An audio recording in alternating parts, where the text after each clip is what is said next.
Bueno, los que estamos aquí de todas maneras, yo iba a continuar esta parte bíblica del mensaje que iniciamos hace 2 domingos, que estamos hablando sobre la confrontación trae la manifestación de Dios. Y con referencia a esa experiencia notoria de poder de manifestación de fuego que vivió el profeta Elías. De todas maneras, como tenemos otra parte, que seríamos la tercera parte, yo quiero que vamos a hablar acerca de esto porque es muy interesante, porque hay otros mensajes más que tenemos que seguir enseñando y hablando a la iglesia.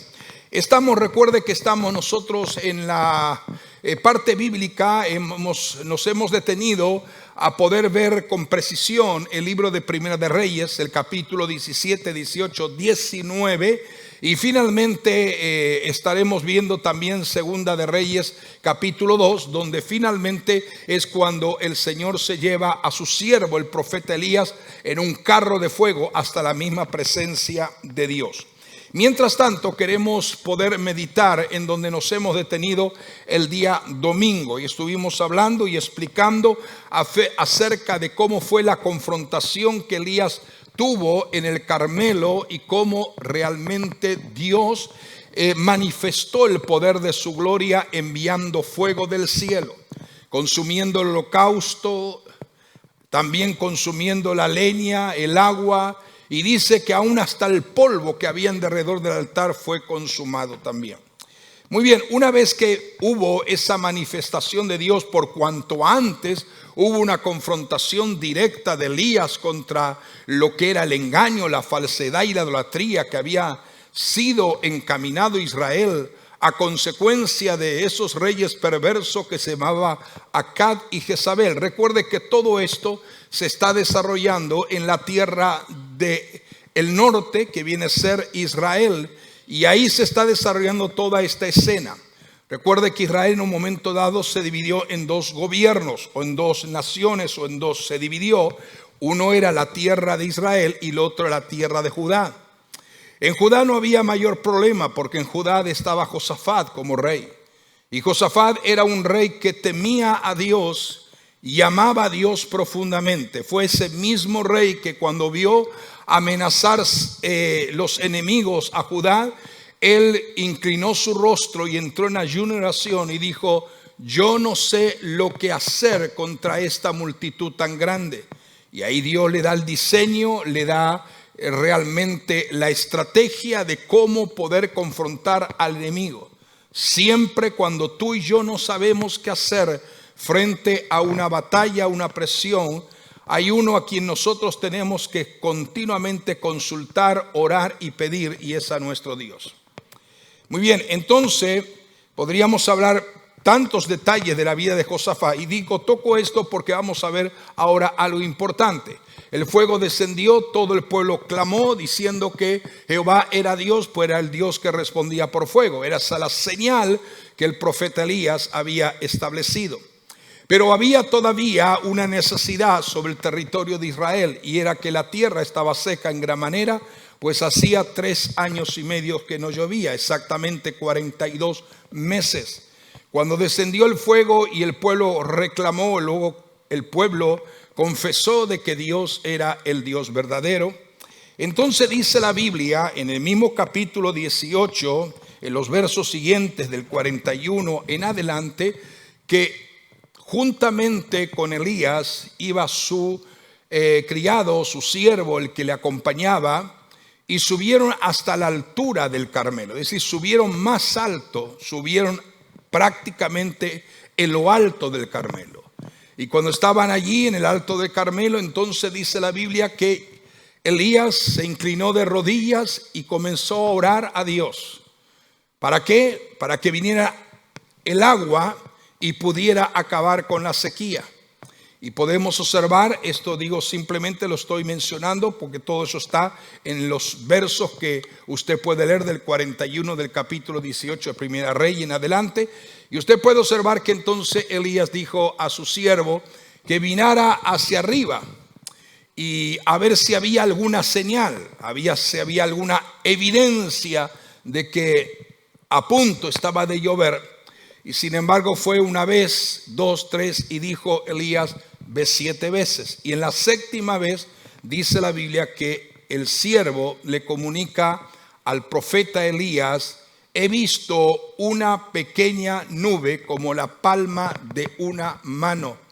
Y eso fue más que suficiente al profeta Elías para entender que una gran lluvia venía. No necesitó ver todas las nubes prácticamente a punto de irrumpir en una gran lluvia, sino solo una pequeña señal le fue suficiente para el profeta Elías entender que Dios estaba en el asunto. Entonces fue cuando se le dijo y le envió a su siervo: dile al rey Acab que prepare su carro y que comience a correr rápidamente, porque una gran lluvia se escucha, una gran lluvia se oye. Y nos dice las Escrituras literalmente que una vez que dio el mensaje a través de Giezi, el profeta Elías, dice que la unción de Dios cayó en el profeta Elías de tal manera que él comenzó a correr, y corría más rápido él que los caballos del rey Acab. Acab iba tirado en un carruaje tirado por caballos, y de repente pasa el profeta Elías a una gran velocidad. Es decir, del lugar donde estaban hasta el lugar donde se iban a reunir, había aproximadamente unos 20 kilómetros de distancia. Y esos 20 kilómetros Elías lo hizo corriendo bajo la unción de Dios, y fue el primero, llegó antes que Acab. Claro, cuando el rey llegó al lugar, le contó a Jezabel todo lo que había pasado en el Carmelo, y esta mujer se llenó de cólera, de ira, de odio, de venganza, y amenazó con terminar y acabar con la vida del profeta Elías. Entonces aquí entramos luego en otra segunda etapa de este acontecimiento tan extraordinario, y tenemos que entrar entonces en lo que nos relata el libro de Primera de Reyes, capítulo 19. En el libro capítulo 19, y ahí donde nos quedamos el domingo pasado, entonces podemos observar que Elías tiene temor a la amenaza de Jezabel. Tiene temor a la amenaza de Jezabel, porque era tal la furia de Jezabel que él pensaba que Jezabel iba a acabar con su propia vida. Y dice la Biblia que comenzó a huir y a correr, pero no en el territorio de Israel, sino que huyó a Beerseba. Y Beerseba es parte del territorio de Judá. Y ahí mismo en Beerseba, Judá, entonces dejó a su criado. Pero además de eso, dice que él hizo ese camino, y caminó al llegar a Beerseba, caminó un día de camino, y en medio del desierto se puso debajo de un enebro, de un gran árbol. ¿Y qué dice la Biblia? La Biblia dice que deseó, ¿qué pasa? ¿Qué estaba deseando Elías? Morirse.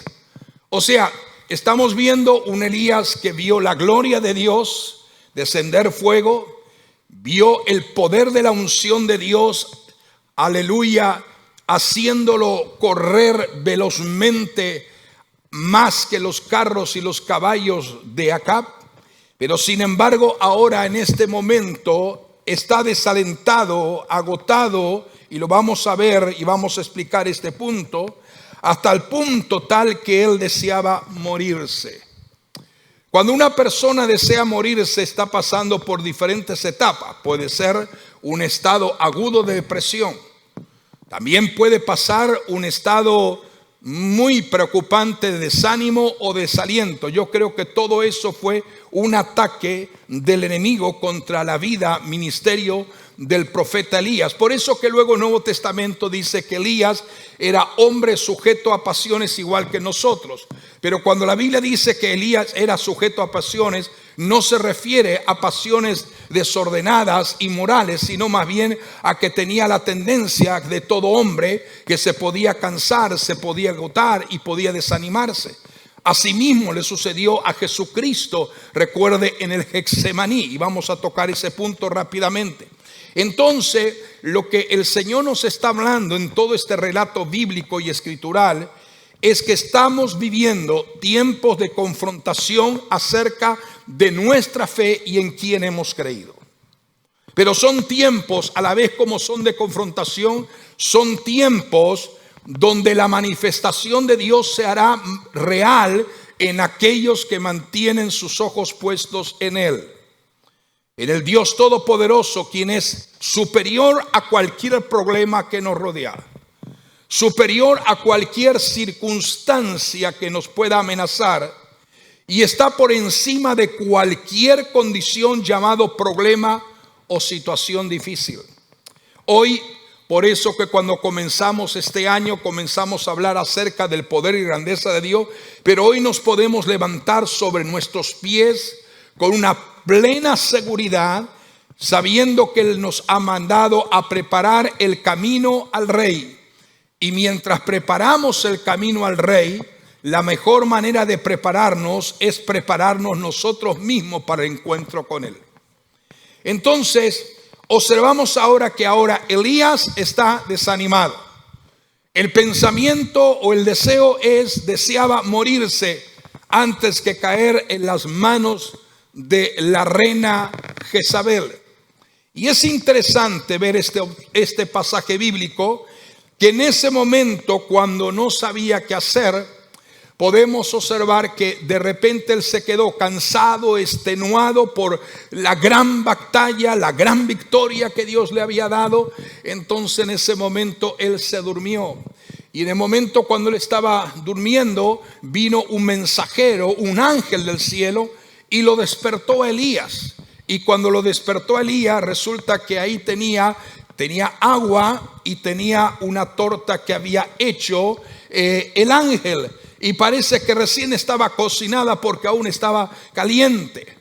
Y en ese momento él comió un bocado, tomó un poco de agua, se dio vuelta y volvió a dormirse.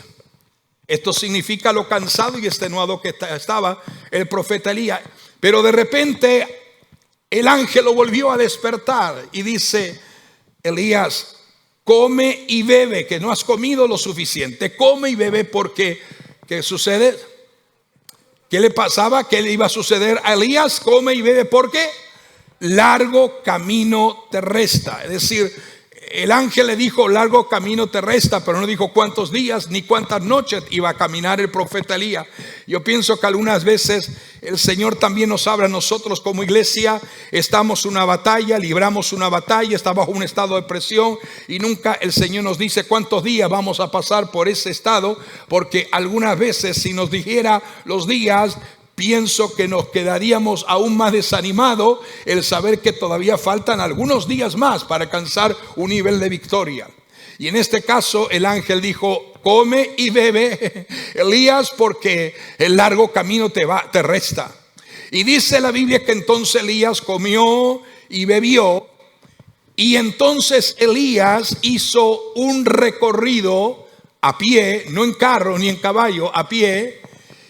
Y la distancia que recorrió desde el lugar del desierto de Beerseba hasta llegar a Horeb, monte de Dios, yo lo digo en kilómetros porque me es más fácil a mí ubicarme en kilómetros. Yo creo que ustedes no tienen problema en entender kilómetros, ¿verdad que sí? Usted luego lo divida por 1.6. Pero entonces, kilómetros, la distancia que había entre el lugar donde estaba al lugar monte de Horeb fueron 320 kilómetros. 320 kilómetros que Elías demoró 40 días y 40 noches en llegar. Y fue sustentado ¿con qué? Con la comida que el ángel le dio y el agua que el ángel le dio. 40 días y 40 noches. O sea, estamos viendo que el profeta Elías, sin darnos cuenta y sin quizás percibirlo, está en 40 días y 40 noches de ayuno y oración intencionalmente. Y llega al lugar, en otra versión, en otra traducción de la Biblia, cuando dice que llega a Horeb, monte de Dios, también dice que llega al Sinaí, porque Horeb está en el Sinaí. Recuerde que el Sinaí hay muchas montañas sumamente elevadas. Cuando llega a ese lugar, en ese lugar anteriormente había pasado un acontecimiento extraordinario donde Dios descendió y se manifestó con fuego, pero en este caso fue con Moisés. Y en ese mismo lugar, cuando Moisés tiene la experiencia en ese lugar de la zarza, luego más tarde Moisés sube al Horeb, al Sinaí, al monte de Dios, y estuvo también igual como Elías 40 días y 40 noches. Estamos viendo cómo todo va encajando perfectamente. Entonces quiere decir que las cosas Dios no las hace por casualidad. Entonces llega allí, y entonces allí donde nos detenemos en la pregunta interesante que Dios le hace al profeta Elías. ¿Dónde está Elías? ¿En qué lugar? En el monte Horeb. Pero ¿dónde está Elías? ¿Está a las afueras? ¿Está visiblemente para que cualquier persona pudiera ver? No, Elías se entró en una cueva. Y dentro de la cueva estaba Elías, y Dios entonces le habló en forma de pregunta. ¿Qué haces aquí, Elías? Diga conmigo, ¿qué haces aquí, Elías? Es como cuando tú estás como desanimado, desalentado, no tienes fuerza para ni siquiera para dar un aleluya y un gloria a Dios y un amén o un batir de mano, y entonces el Espíritu de Dios viene y te dice, ¿qué estás haciendo? ¿Qué te está pasando? Ahora, miremos por un momento qué es una cueva. Él está dentro de la cueva. Miremos por un momento lo que es una cueva. Esta palabra, una cueva, es una palabra que de solo pronunciarlo en algunos casos nos trae a memoria un significado muy importante. Normalmente una cueva se definía como una cavidad subterránea formada naturalmente o algunas veces formada artificialmente. Por regla general era naturalmente. Y muchas veces se utiliza para referirse al lugar donde uno vive, porque para muchos en la antigüedad como para el tiempo presente, el hablar de una cueva nos da la idea generalizada de un refugio para protegernos de algo.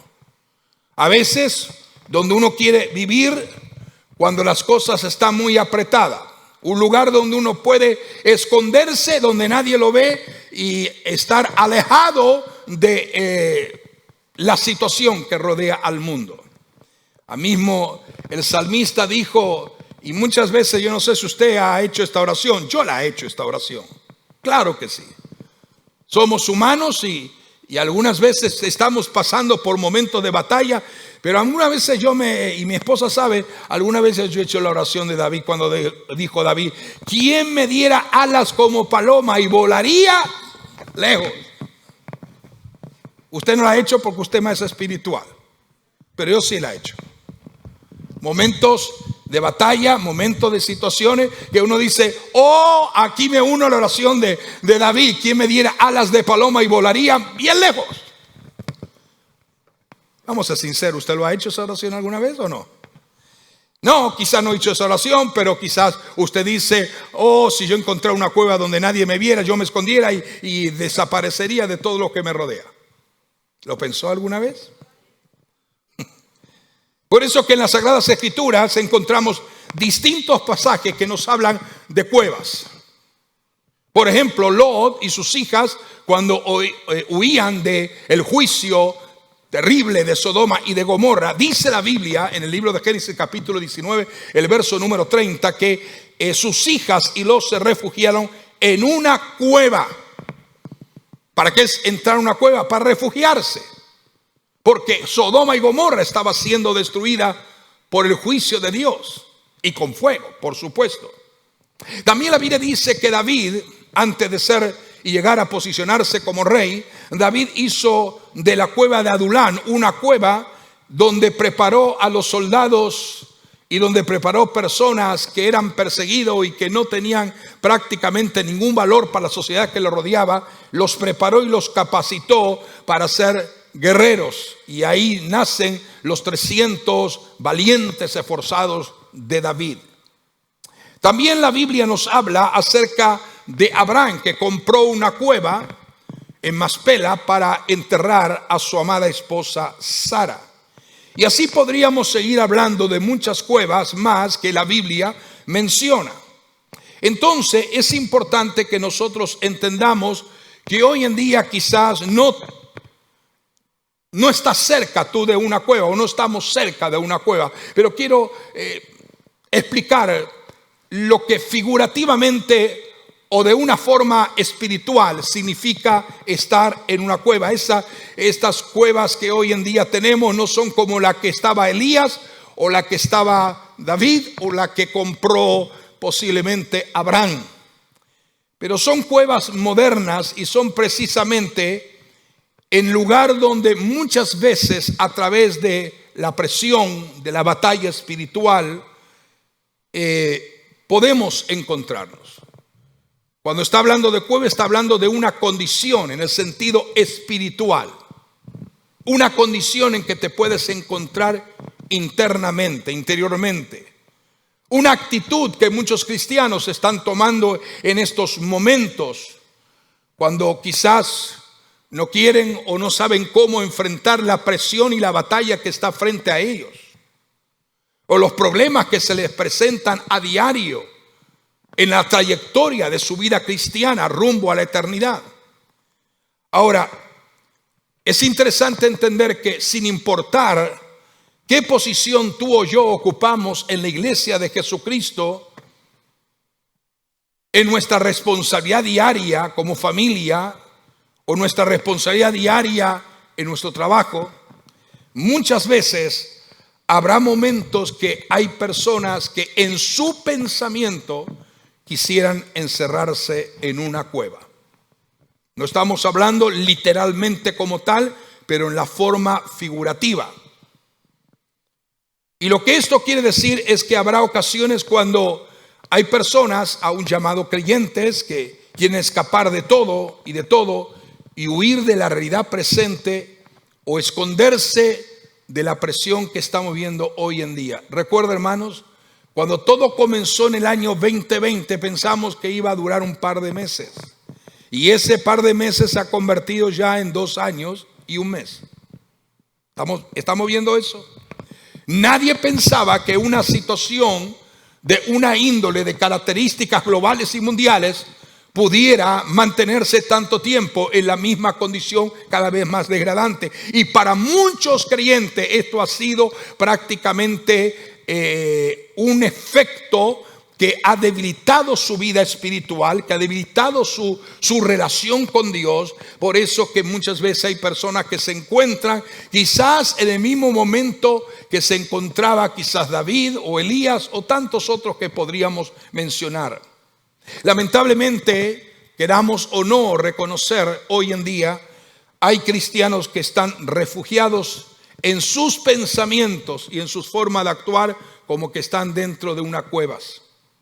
Ya sean por temor, por incertidumbre, por resentimiento, por amargura o por cualquier otra razón que el enemigo los ha confundido y los ha debilitado en su fe. Quiero que sepas en esta noche, mientras estás escuchando esta palabra y los que nos están escuchando a través de la transmisión, quiero que sepan cada uno de los que estamos al alcance de este mensaje que Dios no nos quiere metidos en una cueva de incertidumbre, de desaliento, de amargura, de descontrol. Dios nos quiere justamente, aleluya, fuera de la cueva, no dentro de la cueva. Y vamos a ver esto. Esto lo vamos a ver en la vida del profeta Elías, la confrontación y la manifestación que trae Dios en la vida de Elías. Entonces, en ese momento, cuando estás pasando, tú o yo estamos pasando por problemas, Dios no quiere que vea los problemas actuales como grandes obstáculos, como que Dios no puede hacer nada. Es todo lo contrario. Cuando tú no puedes es cuando Dios va a intervenir. Tenemos que creer la manifestación de Dios, ¿sí o no? Por más difícil que sea lo que está pasando o viendo o presenciando o experimentando, más bien lo que el Señor desea es que la iglesia en estos tiempos proféticos, en medio de la batalla que está librando, igual como los días del profeta Elías, aleluya, la verdadera iglesia del Señor tenga el deseo de levantarse por encima de la situación por la que está pasando y sean vencedores en el nombre poderoso de Jesucristo. ¿Estamos de acuerdo en eso? ¿Usted puede decir amén a eso? Mire lo que Jesús en una ocasión dijo lo siguiente. Observe bien esto. Jesús dijo en una ocasión, y esto se encuentra en el libro de Juan capítulo 3, verso 19 al 21. Mira lo que dice el Señor. Y esta es la condenación, que la luz vino al mundo y los hombres amaron más las tinieblas porque sus obras eran, ¿qué cosa? Eran malas. Porque todo aquel que hace lo malo aborrece la luz y no viene a la luz, para que sus obras no sean reprendidas. Mas el que practica la verdad, diga conmigo, mas el que practica la verdad, viene a la luz para que sea manifiesto que sus obras son hechas en Dios. Eso lo enseñó el mismo Señor Jesucristo en su ministerio. Entonces necesitamos entender que muchas veces queremos ocultarnos de los ojos de Dios, pero de Dios nadie se puede ocultar. O sea, muchas veces para muchas personas la cueva es un lugar donde la gente se refugia de los ataques del enemigo. Proféticamente la Biblia nos habla en el libro de Apocalipsis, no voy a entrar en eso, pero también nos habla que en un futuro determinado Israel huirá al desierto y se esconderá entre las montañas y entre las cuevas, a consecuencia de la persecución que el anticristo va a producir contra Israel. No voy a entrar en ese detalle. Entonces, en un momento dado, la Biblia también dice que Josué, en una batalla contra los enemigos y los reyes cananeos, dice que los acorraló en una cueva a los reyes cananeos que se habían refugiado en Maceda, y ahí los venció.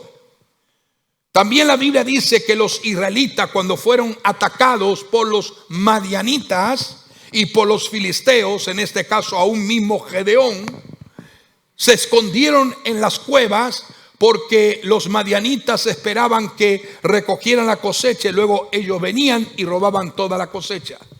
Y en medio de ese temor y en medio de ese estado de desánimo, ese estado de confusión en que Gedeón recoge la cosecha y la está guardando, entonces Dios se le aparece a través del ángel y le dice: varón esforzado y valiente. Y él mira a su alrededor, dice: yo creo que el ángel se está equivocando, porque yo estoy acá temblando porque los madianitas van a robar otra vez la cosecha. Y estaba prácticamente en la cueva, temblando porque los madianitas volvían a robar las cosechas. Y sin embargo Dios cambia la sentencia del temor, el desánimo, el desaliento, aleluya, con una palabra que es diferente a la forma que Gedeón estaba pensando. Y el ángel le dice: varón esforzado y valiente, a ti el Señor te dice. Entonces, ¿cuántas veces nos sucede a nosotros que parece que estamos a punto ya de darnos por vencido cuando viene la unción de Dios, cuando viene la gracia de Dios, cuando viene el poder de Dios y nos levanta y nos da fuerza nueva para seguir adelante? Es el Dios a quien servimos. Entonces es importante que nosotros miremos estos detalles. Cuando nosotros miramos ahora a un Elías estando dentro de la cueva, Elías en ese momento hizo de la cueva su hogar, porque llegó un momento en su vida en que se sintió desalentado, atemorizado por la amenaza de Jezabel, que se sintió posiblemente agotado, y allí estaba en la cueva. O sea, en otras palabras, Elías pareciera que él pensó que el fin de su ministerio ya había acabado y se estaba retirando. Pero no sabía Elías que todavía había algo que todavía tenía que hacer como profeta. ¿Cuántos decimos amén a esto? Lo primero que Dios hace cuando Elías se sienta, como he dicho hace un momento, debajo del enebro, enviarle un ángel. ¿Estaba claro en eso? Se le apareció un ángel. ¿Se recuerdan ustedes? Que lo expliqué. Ahora, el ángel es un mensajero de Dios con un mensaje específico de Dios. Pero la Biblia nos habla justamente en el libro de Hebreos, capítulo 1, verso 14, que los ángeles son espíritus ministradores. Escuche lo que dice Hebreos 1:14.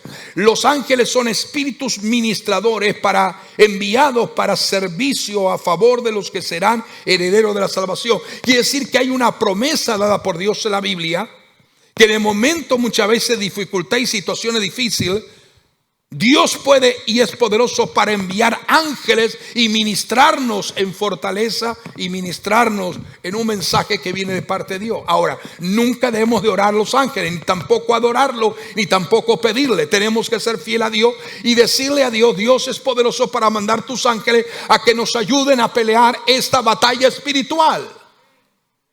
Y la Biblia nos habla que ciertamente a través de toda la escritura, Nuevo, Antiguo y Nuevo Testamento, de muchas oportunidades en que aparecieron los ángeles para ministrar a favor de sus fieles. Entonces Dios conoce cuando tú estás cansado, cuando yo estoy cansado. Dios conoce cuando estamos desalentados y cuando estamos agotados. Y Dios te envía un mensaje, ya sea por el Espíritu Santo, ya sea por una palabra profética, ya sea por la voz del mensaje del predicador, o ya sea por la presencia de un ángel que viene y te ministra. Y te envía ese mensajero o esa palabra para fortalecerte y para hacerte saber que aún en ese momento de batalla el Señor está contigo. Eso con la gente tiene que entender en estos momentos, que en los momentos de batalla el Señor sigue estando con nosotros. Miremos esto es tremendamente, porque el único evangelio que nos menciona esto es el evangelio de Lucas. Es decir, afirmando lo que estoy diciendo. En el libro de Lucas capítulo 22, cuando el Señor está orando y clamando en el Getsemaní, es el único evangelio que menciona esto. No lo menciona ni Mateo, ni Marcos, ni tampoco Juan. Lo menciona Lucas.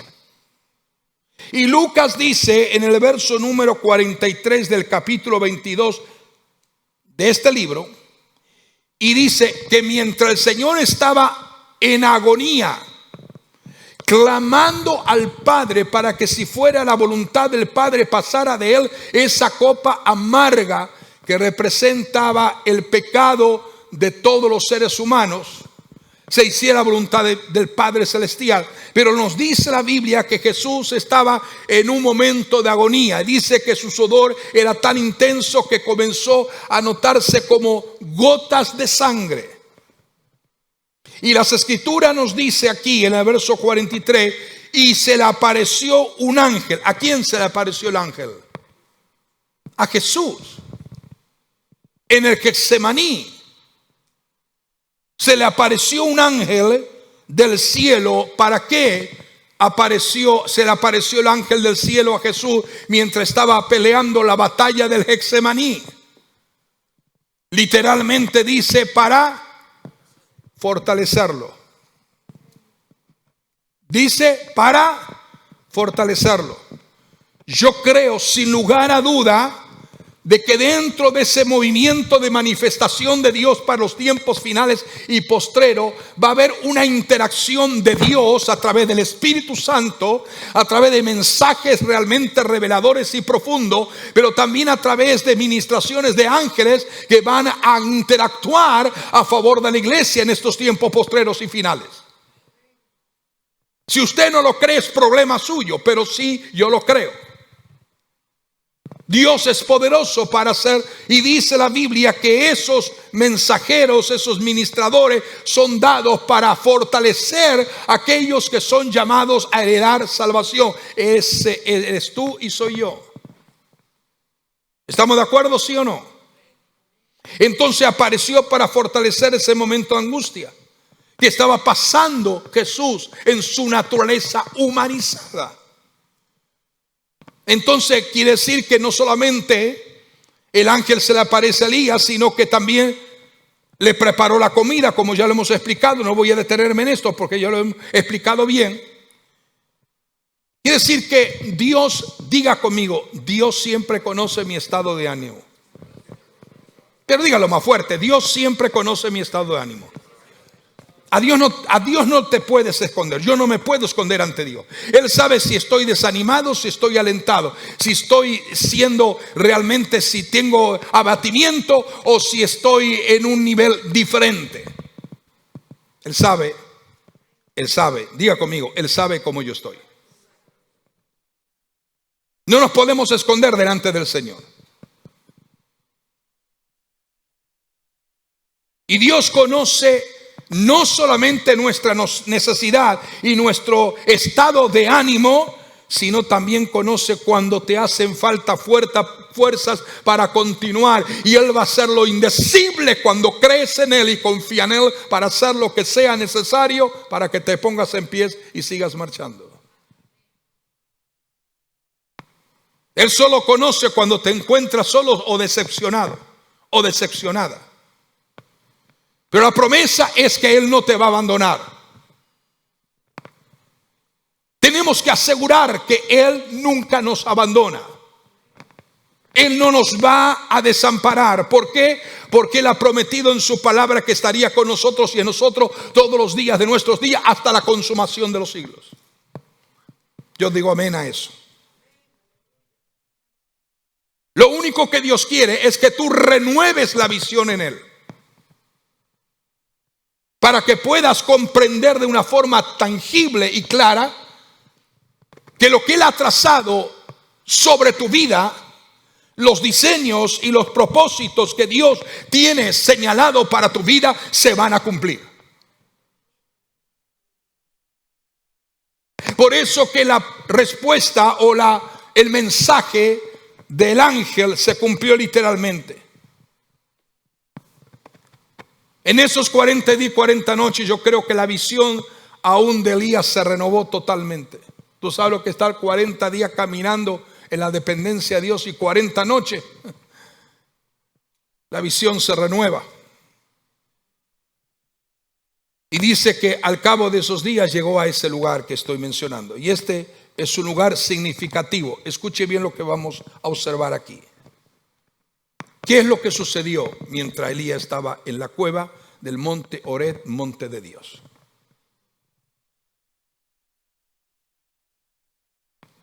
Este monte fue testigo en muchas oportunidades acerca del poder de Dios, de la manifestación del poder de Dios. Fue testigo, digo, de la manifestación del poder de Dios. Entonces, la palabra de Dios nos enseña en el capítulo 19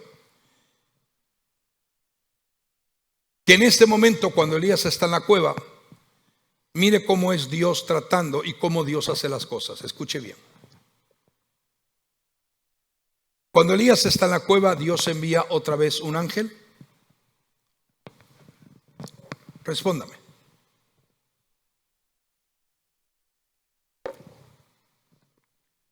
Dios envía cuando está en la cueva, Elías envía otra vez el ángel. ¿Sí o no? ¿Qué es lo que pasa? Lo que sucede ahí es que no aparece ningún ángel, sino que el mismo Dios entra en la cueva donde está Elías.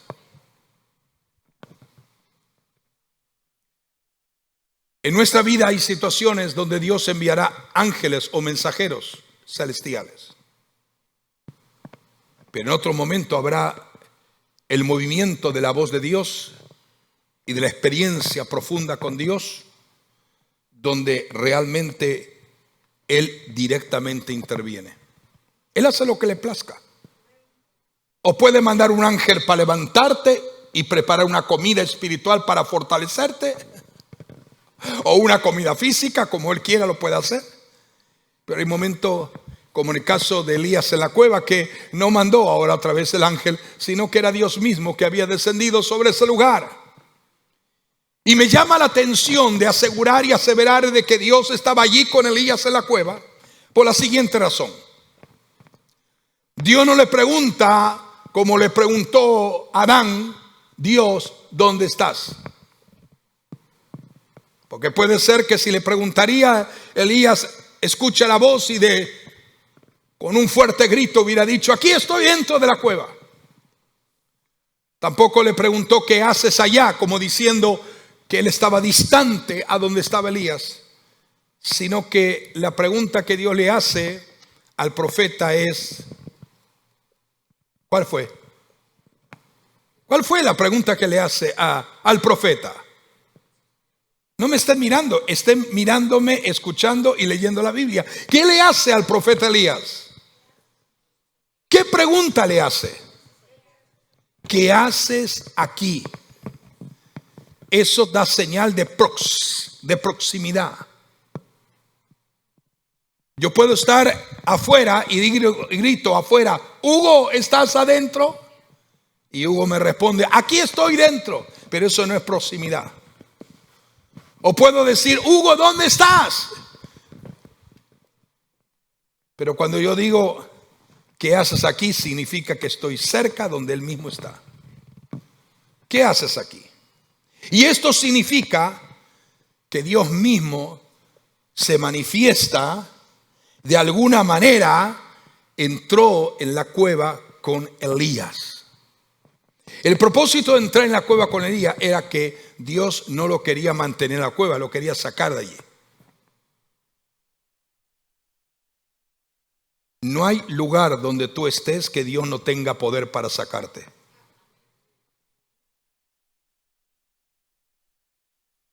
¿Me escuchaste? No hay lugar donde tú estés o donde tú te metas para esconderte que Dios no pueda sacarte. Muchas veces queremos darle tantas excusas al Señor, como si Dios no supiera exactamente lo que a ti te pasa y lo que me pasa a mí. Señor, pero tú sabes esto y aquello. No presentes ninguna excusa delante de la presencia de Dios, porque Dios mejor que nadie sabe lo que te sucede y cómo te sientes. Así que no necesitas preguntarle o excusarte o justificarte delante de su presencia. Recuerda lo que he dicho hace un momento: Adán trató de excusarse ante Dios cuando Dios le preguntó dónde Adán estaba. Pero ahora Elías también quiere darle su propia excusa o su propia versión. Y entonces entra en detalle para justificarse cuando dice: Elías, ¿qué haces aquí en la cueva? Señor, he sido siervo temeroso tuyo y celoso de tu nombre, y estoy aquí porque Jezabel trata de matarme, y solamente yo he quedado el profeta de Dios en Israel. Y la divina respuesta de Dios le dice: Elías, te equivoca, todavía me he reservado 7,000 rodillas que no se han doblado ante Baal. Pero ¿sabes algo? Dios está a punto de manifestarse otra vez a Elías. Estoy hablando manifestación de Dios. Dios está a punto de manifestarse a Elías, pero Dios lo quiere fuera de la cueva. Lo que Dios va a hacer, lo va a hacer fuera de la cueva. ¿Sabes lo que te quiero decir? Que algunas veces pensamos que lo que Dios va a hacer, nadie se tiene que enterar. De lo que Dios hace conmigo, nadie se tiene que enterar. ¿Por qué no se tiene que enterar lo que Dios hace conmigo? Claro que se tiene que enterar los que están al lado mío y los que me rodean y los que están lejos. Porque cuando Dios interviene, lo hace para traer gloria no al hombre, sino a su nombre. Por eso siempre decimos que Él es el merecedor de toda gloria. Mientras que la cueva significa depresión, tristeza, angustia, desaliento, muchas cosas más, lo cierto es que para ver la manifestación del poder, aleluya, de Dios, es necesario salir fuera de la cueva. ¿Está entendiendo la palabra en esta noche? Tienes que salir fuera de la cueva. Es decir, tienes que ser libre de todo argumento. Dios no se pone a argumentar con el profeta Elías. Dios no se pone a argumentar con ningún ser humano. Lo que tienes es que creer en la manifestación de Dios. Ora por manifestación. Dios, yo creo en tu manifestación. Porque hay momentos en los cuales lo que Dios va a hacer es demostrarte su poder. Yo lo creo con todo mi corazón. No sé lo que hay en su corazón, no sé lo que hay en su mente, y aún las gente que nos están escuchando y hermanos en la fe y personas que son parte de la dinámica de la iglesia Jesús Vive Hoy, no sé lo que hay en su mente y en su corazón, solamente Dios lo sabe, pero sí le puedo asegurar y le puedo decir que Dios va a manifestar su poder. Y lo tenemos que creer en conjunto. Si usted no cree en el poder de Dios, entonces está realmente perdiendo la sensibilidad de la expectación de lo que Dios quiere hacer. Y lo que Dios quiere hacer es manifestar su poder. Entonces lo único que Dios le dice al profeta Elías, escuche bien, lo único que Dios le dice al profeta Elías: sal fuera de la cueva, Elías. Así dice, lea el pasaje completo. Le dice Dios a Elías: Elías, sal fuera de la cueva y ponte en la entrada en el monte delante de Jehová. O sea, aquí ya no hay más palabras.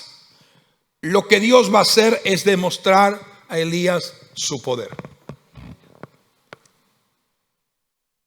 Yo creo que esa es la expectación y la oración que todos nosotros tenemos que hacer en estos días.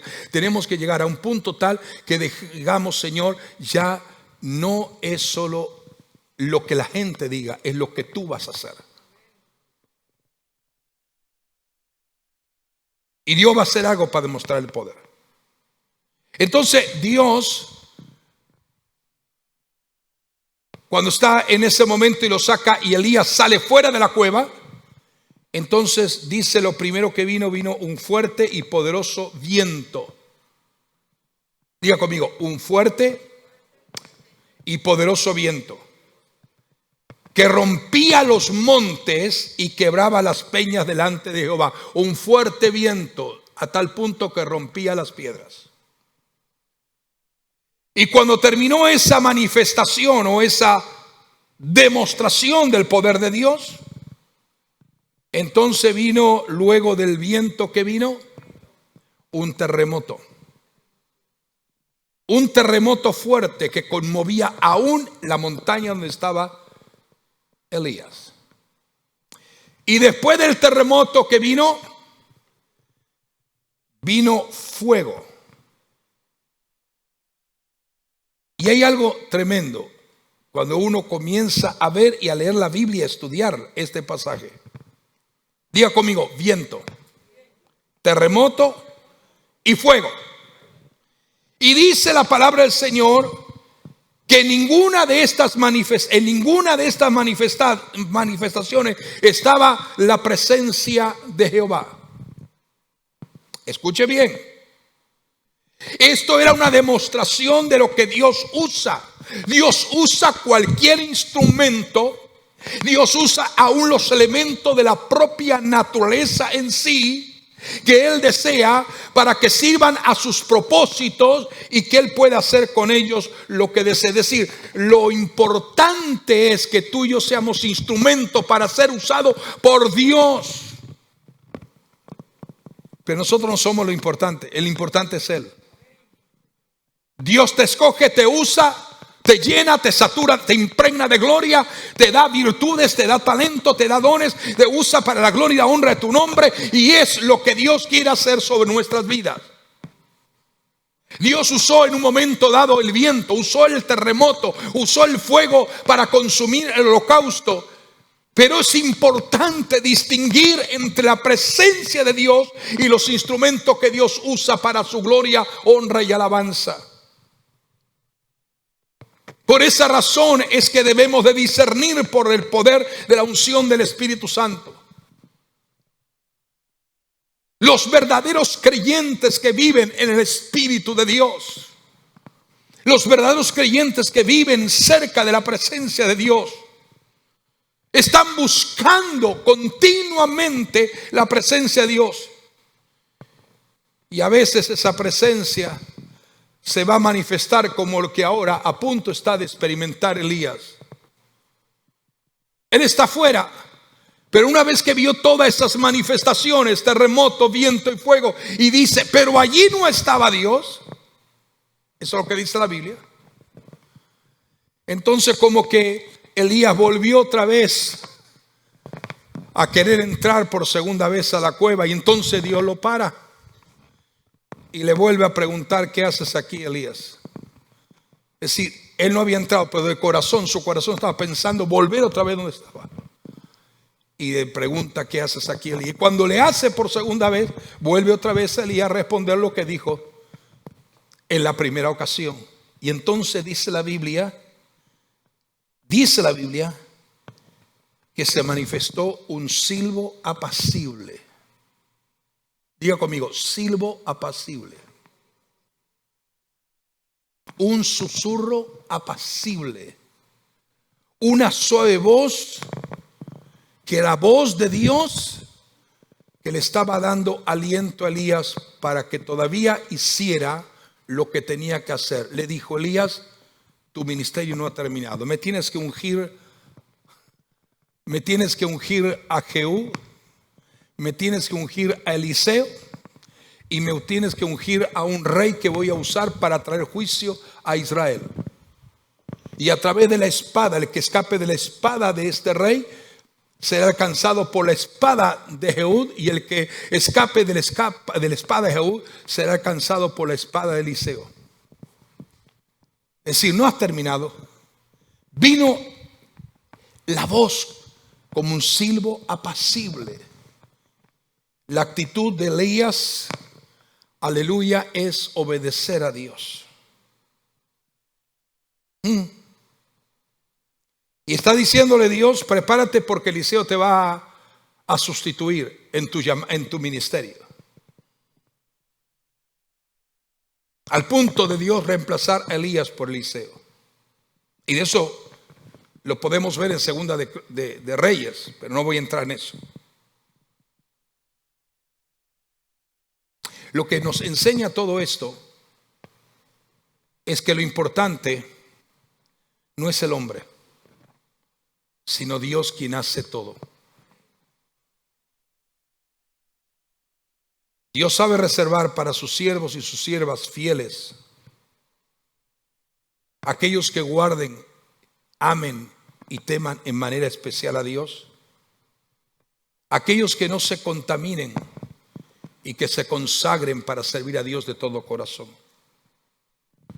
Quiero decir, iglesia, los propósitos de Dios son firmes. Los propósitos de Dios son firmes. Pero para cumplir esos propósitos de Dios en nuestra vida, es necesario estar firme donde Dios nos ha colocado. Estar haciendo lo que Dios nos ha mandado hacer. Porque de todo lo demás se encargará Dios. Mi responsabilidad, tu responsabilidad, es mantenerte firme donde Dios te ha colocado. Porque de todo lo demás se va a encargar Dios. Ponte de pie. Oramos al Señor. Y ora juntamente conmigo al Señor, para que puedas mantenerte en el lugar en el cual Dios te ha puesto. Y no abandones la responsabilidad que ha sido o te ha sido asignada de parte de Dios a tu vida. En este momento, este es el mensaje. Tu destino no es la cueva, tu destino es la manifestación de Dios. Cierra tus ojos allí donde estás. Ora conmigo al Señor. Y dile: Señor, ayúdame a discernir la voz de tu Espíritu. Es verdad que hay momentos que puede venir la situación que vivió el profeta Elías, o el momento difícil que tuvo que pasar Jesús en el Getsemaní, a consecuencia de lo que le preparaba o lo que estaba preparándose para morir en la cruz. Cierra tus ojos y dile: Señor, ayúdame a serte fiel siempre. Ayúdame a serte fiel siempre. a no mirar en mi derredor. En el nombre de Jesús de Nazaret, ora conmigo. Tomo la autoridad en el nombre de Jesucristo de Nazaret para reprender el desaliento. Ora conmigo. Tomo la autoridad en el nombre de Jesús para reprender el desaliento, el cansancio, la fatiga. En el nombre de Jesús de Nazaret, reprendemos el desánimo, reprendemos todo aquello que sea contrario al propósito que Dios ha asignado a favor de nuestra vida. Nuestro destino no es una cueva, nuestro destino es estar firme, edificándonos sobre la roca inconmovible de los siglos, que es Jesucristo, nuestro Señor y Salvador. Ahora recibimos la palabra y entendemos, Señor, aleluya, que hay manifestaciones diversas en las que tú vas a usar para traer gloria a tu nombre. Pero ayúdanos a discernir la voz del Espíritu. Ayúdanos a escuchar la voz tuya. Danos oídos para oír la voz tuya. Reprendemos el espíritu de la apatía, del conformismo, del estancamiento, de la debilidad espiritual.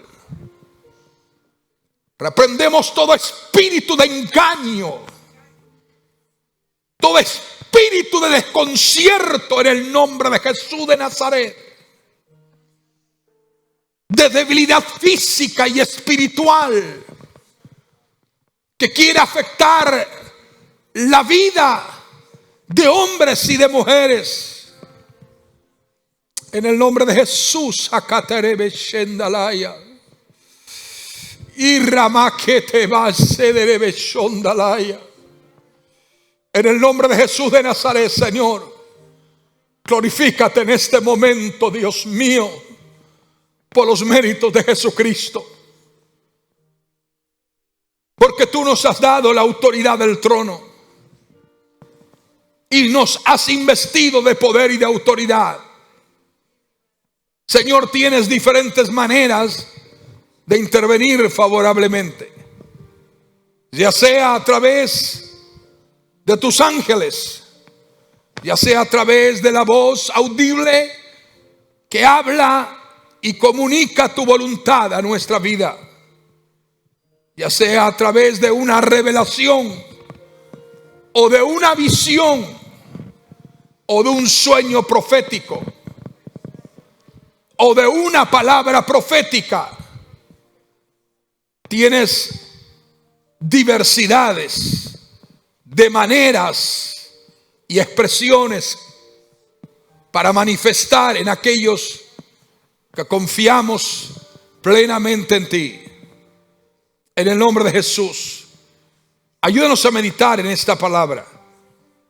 Algunas veces el desconcierto, la batalla, la prueba, la dificultad nos hace quedarnos allí escondidos en una cueva, a tal punto que tú tienes que intervenir y decirnos: ¿qué estás haciendo aquí? Ese no es mi plan. Este no es mi propósito. Esta no es mi voluntad. Este no es mi designio. Como tú le dijiste a Elías, todavía no has terminado. Todavía tienes que hacer algo más que te voy a encomendar. Y lo que tengo asignado para ti, lo vas a llevar a cabo. Señor, ayúdanos a discernir por medio de la voz del Espíritu, porque esta no es una obra humana. Esto no es lo que el hombre puede hacer ni la mujer puede hacer. No, Señor, esto es el propósito tuyo. Esto es entender que hemos sido llamados para confrontar y para ver la manifestación de tu gloria. En el nombre de Jesús de Nazaret, ministranos, poderoso Dios. Ministranos, poderoso Dios. Espíritu Santo, trae sobre tu iglesia la revelación del cielo. Espíritu Santo, trae la revelación a tu pueblo. Y aún una unción mayor de milagros y de sanidades divinas se ha manifestado. Trae una unción de milagros creativos, una unción de sanidad de todo tipo. En el nombre poderoso de Jesús de Nazaret. Una unción de sanidad, una unción de milagros creativos, una unción, Señor, en que las vidas reciban el toque tuyo. En el nombre de Jesús de Nazaret, yo te doy gracias, Señor, porque en ti y a través de ti somos más que vencedores. Señor, ayúdanos. Ayúdanos cuando pareciera que no tenemos la fuerza necesaria. O cuando el agotamiento espiritual o físico intentan, Señor, traer distintas situaciones. Pero tú estás con nosotros. Tú estás con nosotros. Todo aquel que está en esta casa en esta noche, enfermo, adolorido, con malestar físico en cualquier parte de su cuerpo, reciba el toque de Jesucristo. Sano, sana. Aún los que están en casas, los que están en los hospitales, los que están en los sanatorios, los que están en diferentes lugares. Tócalos, Señor. Toca sus cuerpos. Opera milagros. Crea órganos y tejidos nuevos, crea pulmones nuevos, corazón nuevo, todo nuevo en el nombre de Jesús, riñones nuevos. Enviamos la palabra de sanidad en cualquier cuerpo físico que en este momento necesita sanidad y milagros. Tócalos ahora. El enemigo vino a robar, a matar, a destruir, pero tú has venido para dar vida y vida en abundancia. Tú viniste a dar vida y vida en abundancia. Satanás no tiene derecho alguno en ninguna persona que ha sido lavada y comprada por la sangre virtuosa de Jesucristo, derramado un día en la cruz del Calvario. Toca, Señor. Reprendemos todo espíritu de duda, de incredulidad, toda claudicación en la mente. Sea reprendido ahora. Todo espíritu de debilidad física lo reprendemos en el nombre de Jesús de Nazaret. Hablamos a cada cuerpo que ha sido afectado por cualquier síntoma de enfermedad. Hablamos, Señor amado, a cualquier enfermedad que está quejando y que está afectando el cuerpo de hijos e hijas tuyas. Aún aquellos lugares donde la gente nos pide que oremos porque no saben cómo alcanzar plenitud de victoria, pero tú eres sanador divino. Señor, recibimos el toque tuyo. Ahora, en el nombre de Jesús, Señor, enviamos esta palabra en los hogares, en las casas, en los sanatorios, en los hospitales, en el lugar donde esté el dolor, la afección. En el nombre de Jesús de Nazaret. En ese nombre que es sobre todo nombre.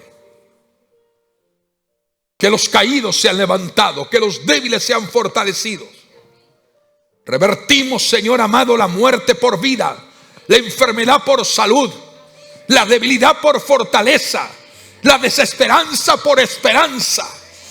Reprendemos el espíritu de la tiniebla y ordenamos que retroceda en el nombre poderoso de Jesús de Nazaret. porque tú nos diste poder para derrotar toda obra de Satanás en el nombre poderoso de Jesús de Nazaret. En ese nombre lleno de gloria, en ese nombre lleno de poder, en ese nombre lleno de autoridad. Aleluya.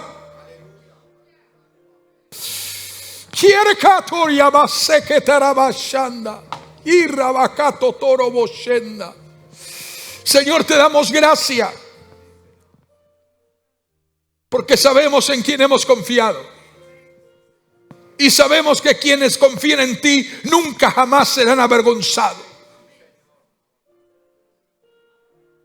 Nunca serán avergonzados. Porque bienaventurado el varón que no anduvo en consejos de malo, ni en silla de escarnecedores asentado, sino que la ley del Señor medita de día y de noche. Será como árbol plantado junto a corrientes de agua, que su hoja no cae y siempre está verde. Gracias, porque el habitar bajo el abrigo del Altísimo nos hará sombra el omnipotente divino. Y caerá a nuestro lado 1000 y 10,000 a nuestra diestra, pero a nosotros no nos llegará. Hemos confiado y seguimos confiando en ti. Padre, te damos gracias en esta noche por lo que tú nos hablas y lo que tú nos sigues hablando. Llévanos en paz, en gozo, en alegría. Guárdanos de regreso a nuestras casas, a nuestros hogares. Llévanos cubiertos por la unción del Espíritu Santo. Y permite, Señor, que el domingo en horas de la mañana estemos aquí como iglesia, participando, Señor amado, de la cena y participando, Señor, de tu presencia y de tu gloria misma. Señor, ayúdanos a recordar, aleluya, que cuando hay una confrontación contra las fuerzas opositoras de la maldad, el engaño, la mentira, la rebeldía, la idolatría, el paganismo y todo aquello que es contrario al propósito tuyo, habrá una manifestación poderosa que tú has prometido derramar en estos tiempos, porque cuanto abunda el pecado, más sobreabundará la gracia de Cristo. Y tú eres el Dios que nos levanta y el Dios que nos da, Señor, plenitud de victoria. Nuestra fuerza y nuestra fortaleza no está afianzada en el hombre ni en nosotros mismos, sino en lo que tú eres, representas, significas y te revelas a ti mismo como el Dios Todopoderoso. Padre, llévanos en paz, en gozo, alegría, y permite que tu palabra siga produciendo en nosotros el querer como el hacer de tu perfecta y bendita voluntad. Te lo pedimos, te lo suplicamos y te damos gracias profundamente en el nombre glorioso de Jesús. Amén, amén y amén. Que el Dios de paz os bendiga, os guarde. Nos vemos el domingo aquí. Recuerden que estaremos de Santa Cena y estamos preparados para que el Señor nos bendiga el día domingo. Que el Señor los guarde y los lleve en la paz del Señor y lleguen en victoria hasta vuestros respectivos hogares.